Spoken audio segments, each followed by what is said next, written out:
A very good evening to each and everyone out there. Thank you so much for the viewers and the subscribers who have been supporting me from day one, which is from 2020 until towards now. I know I've not actually uploaded any video so far. Like I think it has been 9 to 10 months.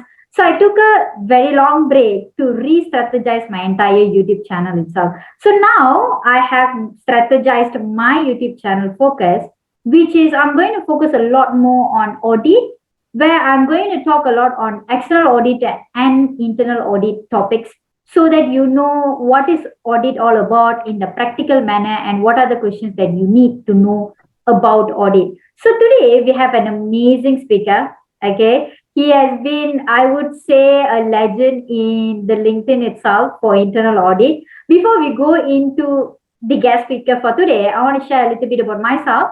So I am Lavanya. I am the ACCA tutor for audit and assurance fundamental level and advanced audit and assurance. So this is my forte. I love teaching audit and I've been actually doing it in a different manner. If you want to know more about me, yeah, please do check out about me in the LinkedIn and how I teach audit in a different manner. So hi sir, how are you doing? Everything is fine on this part of the world. Everything is fine. The weather is a little bit foggy, but everything is okay. The business is as usual. Okay. So everything is fine. Amazing, sir. So here we have today Mr. Salih, who is not from Malaysia.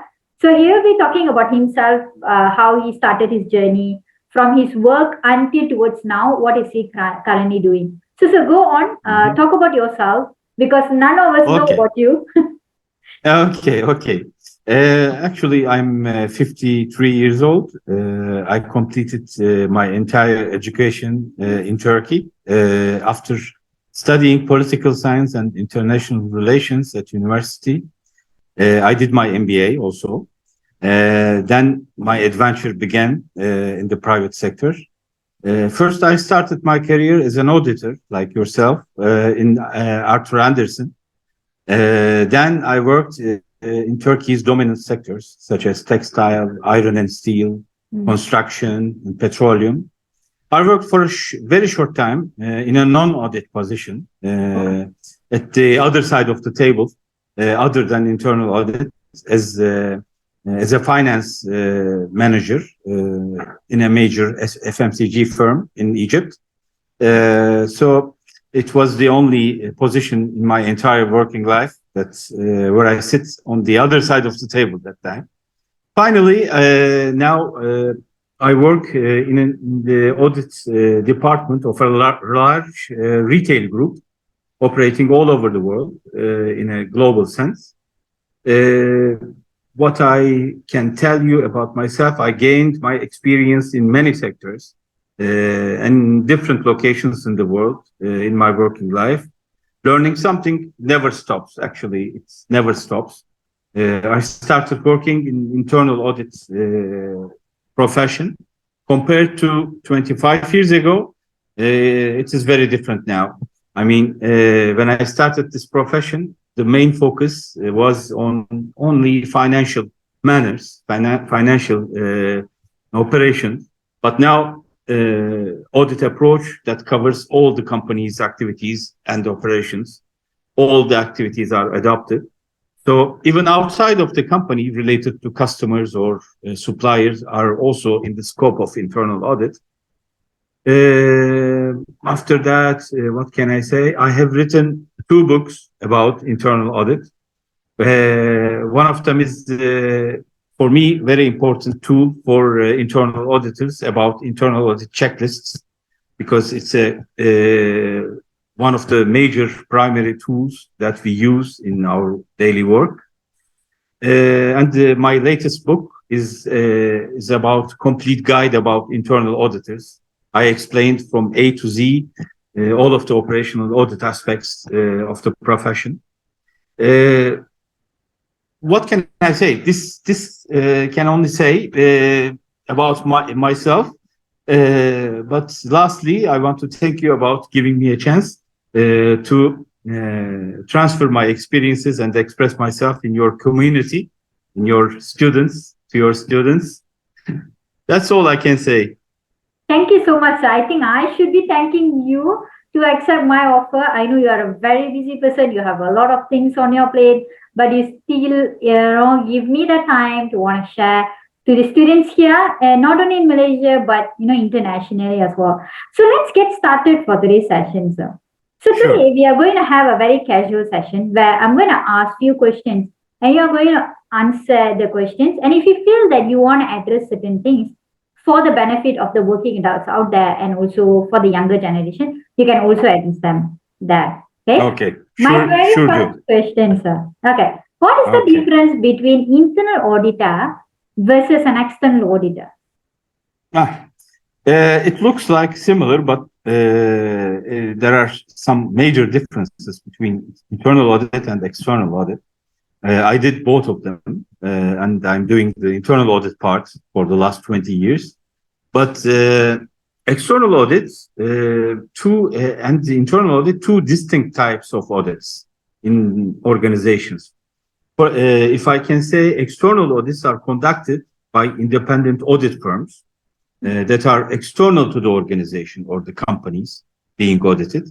The primary purpose of external audit, for me, in my opinion, is to provide objective assessment of the accuracy and reliability of the organization's financial statements. External auditors examine financial records, transactions, supporting documentation, and those type of things. They try to give assurance to the banks, to the government, to those type of official entities.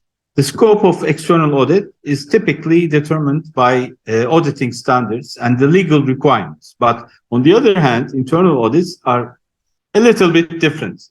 I mean, they are performed by the employees or dedicated internal audit department within the organization.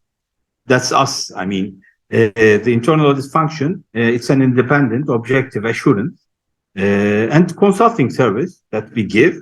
Internal auditors assess and evaluate organizations' internal controls, risk management processes, and operational efficiency. We don't rely on only financial matters.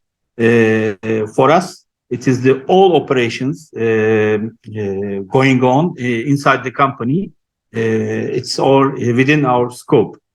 So we provide recommendations to improve the processes. We don't only examine them. We improve in order to improve the processes. We make recommendations, and the purpose of those recommendations is to improve and also to mitigate if there is a possible risk.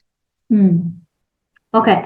So, just to make it more clear, because those ACCA students, they do have this in their syllabus area. So they always get confused that internal auditors means they only look after internal control system of the company. No. That's one of our duties to look up the internal control system, but one of our duties is to monitor the company's operation. I mean, if, for example, if something goes smoothly, we try to remain that smoothness to be intact in the company. If there is something wrong, we interfere. If there is something, for example, I can say the purchasing operations can go smoothly, and everything is fine there. There is no fraud. There is no nothing. Everything is fine. But 5 people is doing 2 people's job, for example. Okay.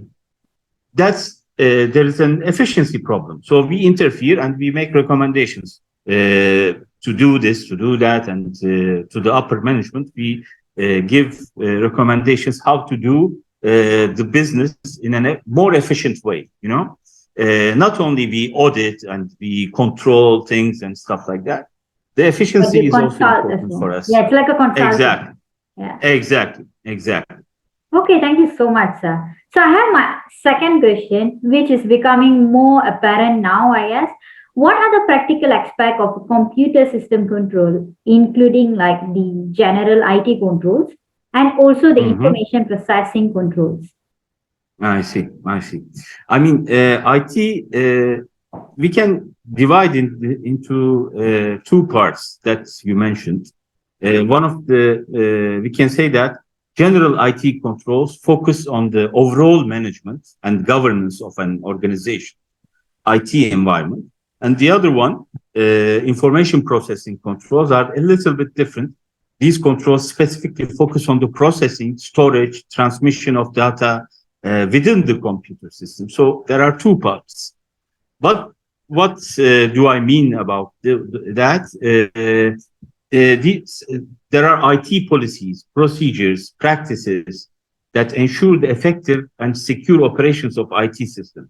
These we consider as general IT controls. It includes areas such as access controls, change management, system development, maintenance, and segregation of duties inside the IT systems. For example, if you are using SAP, segregation of duties is important, or Oracle, or any other ERP system. So it's one of the general IT controls. We can include segregation of duties to it. For example, disaster recovery planning is also one of the IT general control part of the subject. The aim of general IT controls is to mitigate risks related to unauthorized access, system disruptions, and data breaches, those type of things. On the other hand, if you are talking about information processing part, they aim to ensure the integrity and confidentiality and also availability of the information. You can have information in the company, but if you are getting information from, for example, budget department, different figures, from accounting department, different figures, it doesn't mean anything, you know? So integrity and also availability of the information should be intact. This, if we call it the information processing part, these are the controls that we can say. The purpose of information processing controls is to guarantee that the accuracy and the security of the data.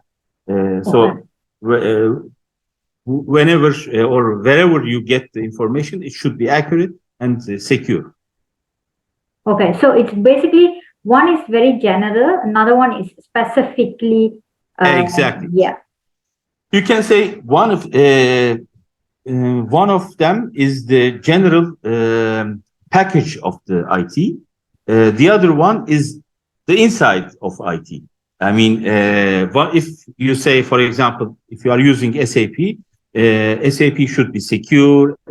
SAP should be used by every person every employee in the company, and everybody has access and stuff like that. Segregation of duties.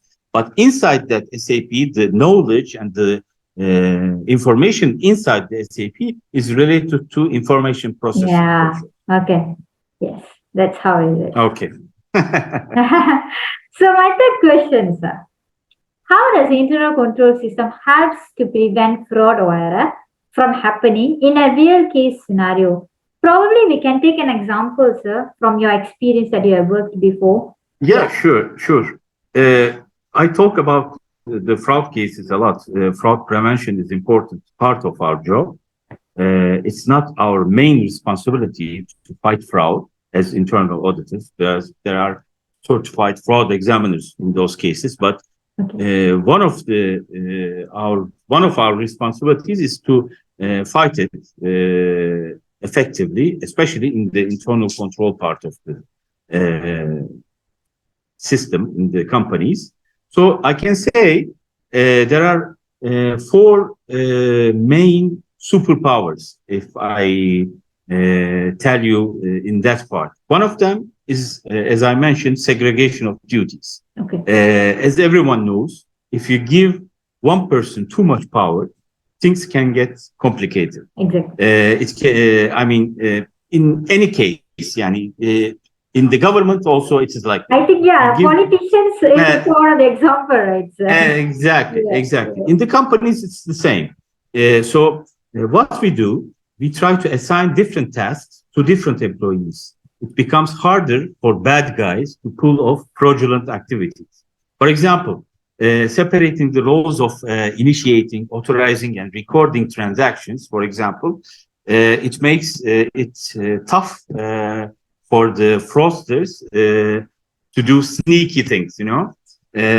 So one of the our superpowers to prevent fraud is segregation of duties. The other one, the another superpower is authorization and approval processes, of course. These are like guardians that watches the transactions and the activities. They establish clear rules for approving things. It can be payments, it can be purchases, it can be anything, making sure that legitimate and authorized actions are allowed in the company. If upper management assigns a manager, a director, or somebody to do something, they should be authorized within the limits. So if this is working accurately, we can prevent unauthorized employees from taking advantage of the resources of the company. Yeah. The third superpower is physical controls, of course. If you do, you can, whatever you do, you have to go and physically check everything, you know. So think of these controls are as the bodyguards of the valuable assets. Because every company has assets. Some of them are tangible. You can, some of them are intangible. Yeah, you can touch them, some of them, but some of them are intellectual properties and those type of things. So they use physical measures like locked storage areas, access control systems, security cameras, and regularly inventory checks to keep these assets safe from thefts or damage or any unauthorized access. So bad guys won't stand a chance against such tight security if you establish a security like this. So physical controls are important. And the final superpower is monitoring and review. Whatever you do, if you do these first three superpower perfectly, if you don't monitor them, if you don't review them, it's meaningless. So you cannot set everything right and leave. Yeah.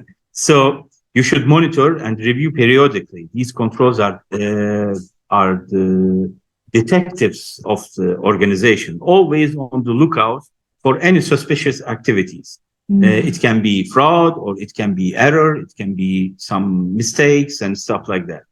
So they monitor financial transactions. Those monitoring and review should do financial transactions, processes, and internal control activities. Those type of things should be monitored and reviewed. So by doing all of these things, you can catch any anomalies, errors, or signs of fraud. So once you spot something fishy, you investigate it, right? And then take corrective actions. That's after we do, that's the thing, you know? Yeah. So basically, these four superpowers. Yeah. Exactly. Yeah. Exactly. So, sir, now we're going to lead to my next question, which is the difference between a direct control and an indirect control. So, is this similar to the question that we were talking about just now, question number 2, or is it going to be a bit different? No, there are some differences between direct control and indirect control, because direct control involves active and immediate involvement of managing activity, making decisions and supervising tasks. If an employee doesn't do anything, you go and do it with him and stuff like that. But indirect control is, on the other hand, relies on establishing systems, guidelines, delegation to influence, and control outcomes without direct involvement to day-to-day operations and those type of things. Let me give you an example. For example, if you are a parent, you want to teach your child how to ride a bike. So the parents normally holds on the back of the bicycle, providing direct support and guidance, and actively steer the bike and help the balance of the child and adjust the speed as needed. And this example is direct control. But indirect control, same parents can tell the child how to develop his independence or decision-making skills. Instead of directly controlling the bike, the parent can give a child instructions how to ride it, emphasize safety guidelines, puts a helmet and the knee pads and stuff like that for protection. And the parent also then steps back and see the child how he is doing. If he is doing something wrong, he can interfere and do something like this, do something like that. This is indirect control of things. If I can give you an example. Yeah, like that's a very simple and easy example, right? So that's exactly. Indirect control. Yeah, that's amazing. Now, sir, I'm going to go to my next question. Yeah, so this one I think will take a little bit of time because you are going to explain to us the experiences of your work in different industries, because I believe you have worked in different industry, textile and all of that, right? So in terms of control testing for the main systems that we learn here in ACCA would be sales, purchases, then we have payroll, we have inventory, bank and cash, as well as last one, non-current assets. So what would be your input on that, sir? What are the examples you can share with us? Yeah, exactly. I mean, these are the systems that you are describing. Every company has it. Yeah. I worked in many companies and in different sectors. While there are some minor differences, basically, I didn't see any major difference in those type of systems. I mean, sales are sales everywhere. Whatever you sell, you make the sale, but sometimes you sell a computer software, sometimes you sell a car. Sale is a sale. There's no difference about it. And also the purchasing is the same. Whatever you do, you purchase and you process something and then you sell something. So sometimes you purchase raw materials, sometimes you purchase merchandise and put some profit in it and you sell it. So basically there is no difference. In the simple terms, for a company, I can tell you that there are some inputs, and these inputs are processed internally, and then there are outputs, of course. So they used to say to us that if we control the inputs and the outputs, you can control the whole business. But however, since the time changed, it has been seen that over time that you should also keep the processes under control within the company, not only inputs and outputs. You should also control the processes, inside processes. If you add value to something before you output it, so you have to control that too. So they used to say, if you control the procurement, for example, and also the sales, you can control the whole picture. But it is not like that. So we know that in order to be effective, you should also control the internal part of the job. So I can tell you that sales system, for example, payroll system, let's say payroll system is same everywhere. The internal control parts, internal control points you should assign to payroll system is same. Whatever you do, I mean, if you can, if you, for example, if you have 100 employees or 10 employees or 1,000, 10,000 employees, nothing changes, you know? So everything is the same. The problem is here, what are you putting inside as an internal control point? As if, like I told you, the segregation of duties. Let's say, for example, who is preparing the inventory timesheet and who's approving it, and then who is releasing the payroll to the bank system and those type of things. Segregation of duties and also approvals, also important. They are both important. So I can tell you, you asked me about my experiences, Yeah. different industries in those type of systems. The systems are the same. Only the business is changing a little bit, but mostly the control is the same. So, for example, I'm telling some of my friends, if, for example, if you are a salesperson, if you are working for a cosmetics company, you sell cosmetics. So if you, for example, if you change your job, you went to a car company, automotive company, so you sell cars there. There's nothing changed. You are selling things, but the merchandise you are selling is different. That's the only different part. Oh, yeah. But actually, when I talk to you, sir, it's actually comes down to the same thing, right? Yeah, it's just, Exactly. I think it's just the business nature of the company changes. One side, Exactly. one, yeah, Exactly. The way of doing business of the companies, the culture, and yeah. these are the changing parts, Mm. but the processes are the same. Okay, okay. Makes a lot of sense. I have one Exactly. question, sir, but before going to my last question, one question actually pop up to me. I just want to ask, as an internal auditor, right, sir, for you personally, when you were working as an internal auditor, what were the challenges you faced, and how did you Hmm. address the challenges? I see. I see. I mean, internal audit is is how do you say? How can I say? It's an independent job. Yeah, We are not inside the circle, but we are but not outside the circle at the same exactly, time. right? I think I that's mean, how I always tell to my students, like, internal auditors are independent, but they are inside the company. exactly, exactly.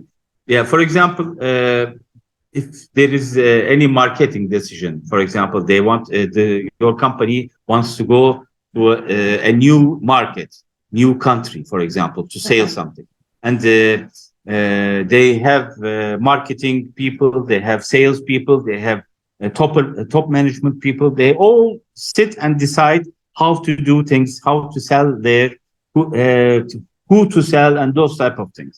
But for us, for example, we tell them whether it is feasible or not. Please do a feasibility report. Uh, then you decide whatever you do. I mean, we are just recommending those type of things as internal auditors. Besides our regular works, our consulting part is also important. But normally, of course, the you ask me about what is the approach of internal audit. The most important part of our profession is to be good human relations. We have to maintain good human relations with the employees. I mean, they can come to us When you anytime have they any like. problem. They can consult us anytime they like. They should like. I mean, it shouldn't be somebody who is be afraid of Yeah, inside the company. I mean, there's a prejudice. They say that we are the police of the company. No, it's not. We are not the police of the company. Of course, we have some part, but only 20% of our job is to chase the fraudsters and look for the risks and those type of things. But Mhm. 80% is to improve and work with the normal departments, because we are in the same ship. You know, if we interfere a lot, if we block their work too much, so their line of work doesn't work efficiently. So we have to help them as well as we have to control them. Yeah. I think it should work hand in hand, I guess. Exactly, exactly. Yeah. So, with regards of challenges is, as an internal auditor, basically, it's As basically a challenge, I can tell you that it's the main challenge after 25 years of my yeah. experience is to maintain the sincerity with the other employees. I mean, you can be friends, you can go out together to lunch, you can Okay. have fun together, you Okay. can joke together, Okay. whatever. But we have to maintain a balance between what you are doing as a job and Okay. with Outside job. your relationships with them. I had an experience, bad experience, 20 years ago. I had a close friendship with the finance manager at that time. We were going out, we were seeing each other as a families and stuff like Yeah. that. But when it comes to my work, I went to audit him, for example, one day. I asked for some files, for Okay. some documents and stuff like that. He told me that there's no need for you to check them because they are all okay and stuff like that. And I said, no, no, let me see them. But he told me that you don't believe me, you don't trust me, and stuff like that. Oh, So okay. that's the main problem of our work. So we have to keep the balance between those type of relationships. You know, we can be friends with them, but they should know that our job to control everything. Uh-huh. Okay. That's the I think biggest challenge I can say. I think so that's a totally a different perspective for an external auditor because by Yeah. law you cannot be close with your client, right? It's a threat. Yeah, yeah, yeah. Yeah, Yeah, by yeah. law you have threat of independence. So people just don't like the external auditors. Like this No, is we yeah. are in the same company. I mean, the purchasing department sits behind me, for example. Okay. Accounting department is there. Yeah. So we are working together. We see each other every day.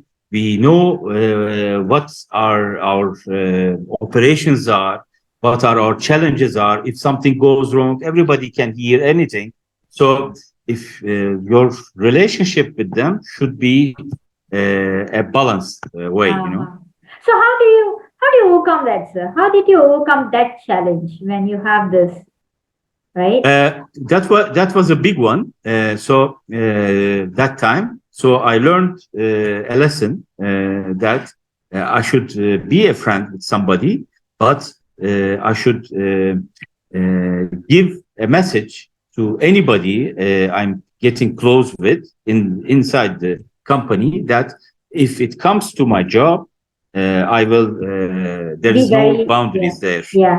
There is Yeah. no boundaries there. I Okay. cannot limit myself there. So I learned myself. That time I was a rookie.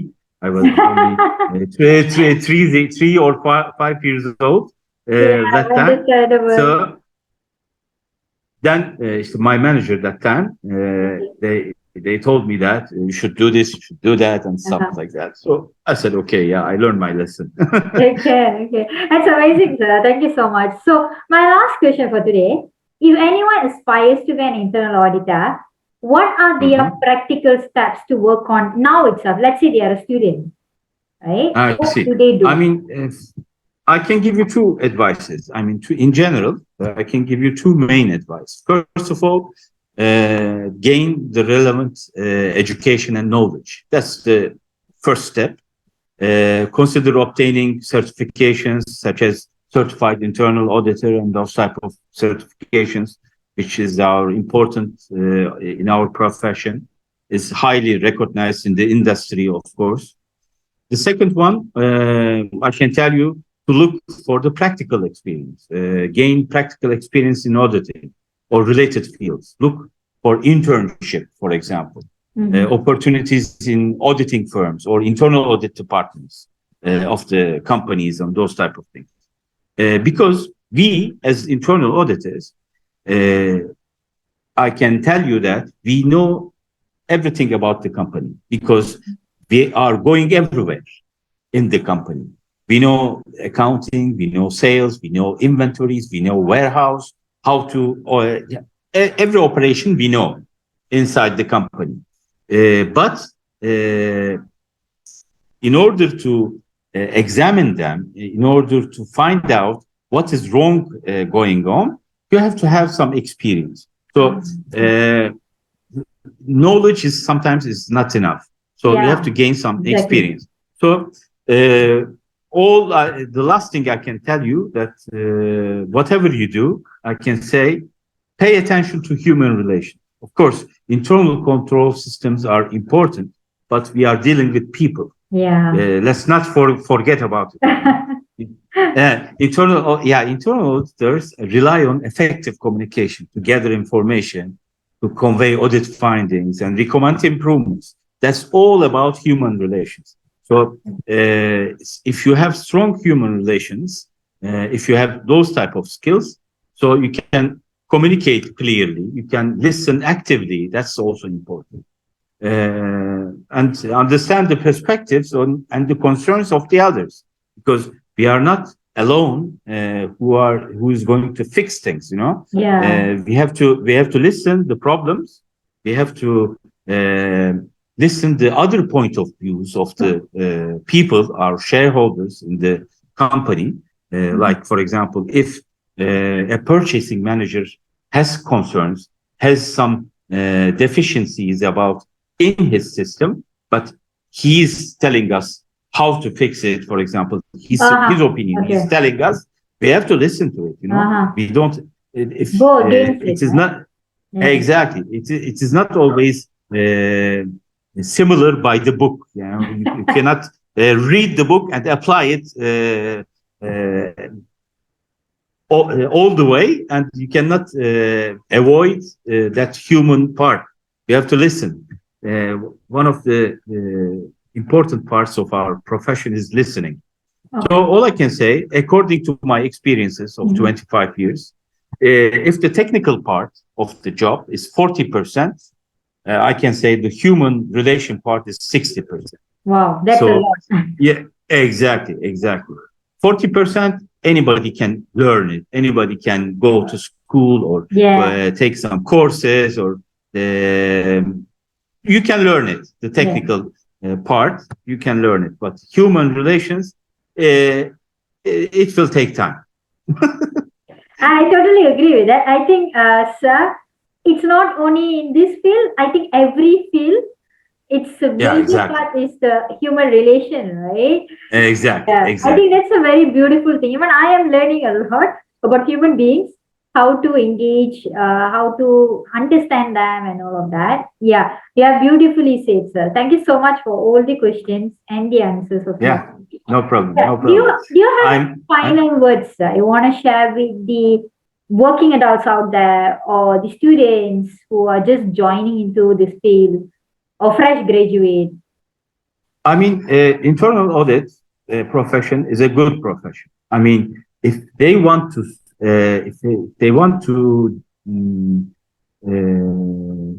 look for their future, for example, you can be internal auditor for some time, and you can switch the profession inside the company.